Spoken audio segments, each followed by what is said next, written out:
What's up guys, Chris here. Now that I've actually had a chance to play Taric on the PvE, I thought I would make a more in-depth video explaining what his kit's all about, what it scales off of, how his abilities interact with enemies, how they interact with friendlies.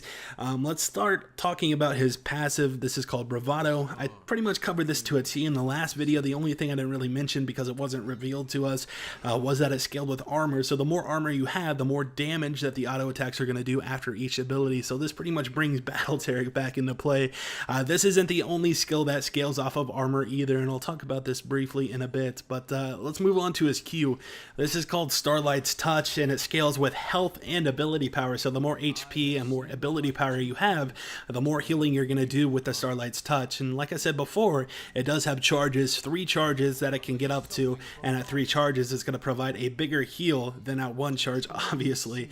Now, one thing I don't really know about, because it's hard to test, is if you have a Bastion teammate and you cast the Starlight's Touch with 3 stacks, does their heal count as a 3-stack heal? I would imagine it does, but I'm not positive about that. So one thing that I do know is that if you stack right next to a Bastion teammate and use the Starlight's Touch, you're going to get a double heal because they're using it and you're using it. So that's definitely going to be one of the strategies. If you have a low health teammate, tell them to stand next to you and the Bastion teammate, and you'll provide them with more health. So from there we have the Bastion, and I pretty much already talked about this.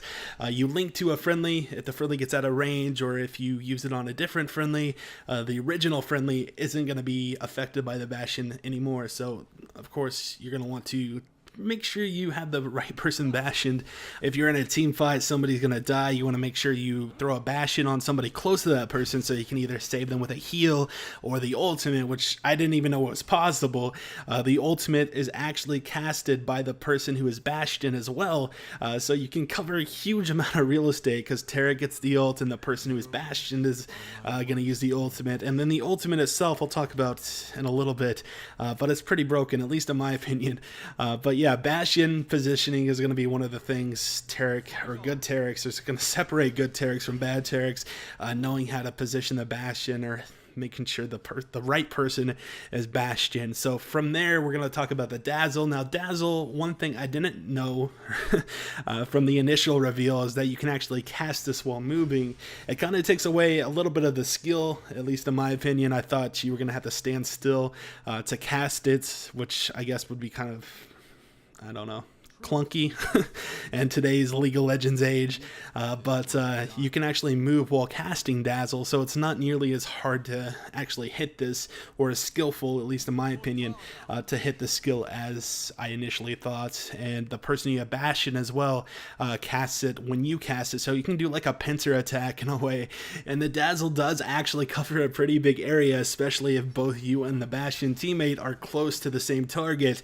They're pretty much not getting away. They're going to be stunned, and if you hit with both the Dazzles, it's actually a pretty decent chunk of burst damage because you're hitting pretty much with the same ability twice consecutively. And if you have a ton of armor and AP stacked up, it's just even more damage. So Taric can definitely lay in a ton of damage to a target if he hits his abilities properly. From there we have his ultimate, which is what caught me by surprise the most, because I thought it was going to be like a Bard ult where they're stuck in place, or a Zanya's stasis effect, where they're stuck in place while under the effect of the Taric ult, because that's kind of what the video showed. But it's not like that at all. The person who was affected by the Taric ult can actually run away while invulnerable and use their abilities and all that good stuff. The only downside is that they have to be inside Taric's little radius to be affected by it, but that's kind of countered by the fact that the person that Taric has the Bastion on can cast the ultimate as well, so you can actually get a really big chunk of real estate going with Taric and his Bastion teammates with that ultimate. So it's going to be really hard to die with Taric on your team and it's going to be really annoying to play against with a Taric on the other team, that's for sure. So that's just my early judgment, testing all that good stuff. I've only ever got to like Platinum 2, so take it with a grain of salt. Thank you guys so much for watching this video. Hopefully I covered some concerns or questions you may have had about the new Taric. I know I briefly touched on it in the last video. That's because that was just content that was released without the actually testing of the Taric. But yeah, thank you guys for watching. Hopefully you enjoyed this type of content. Let me know what you thought of it in the comment section down below, and I'll talk to you guys next time.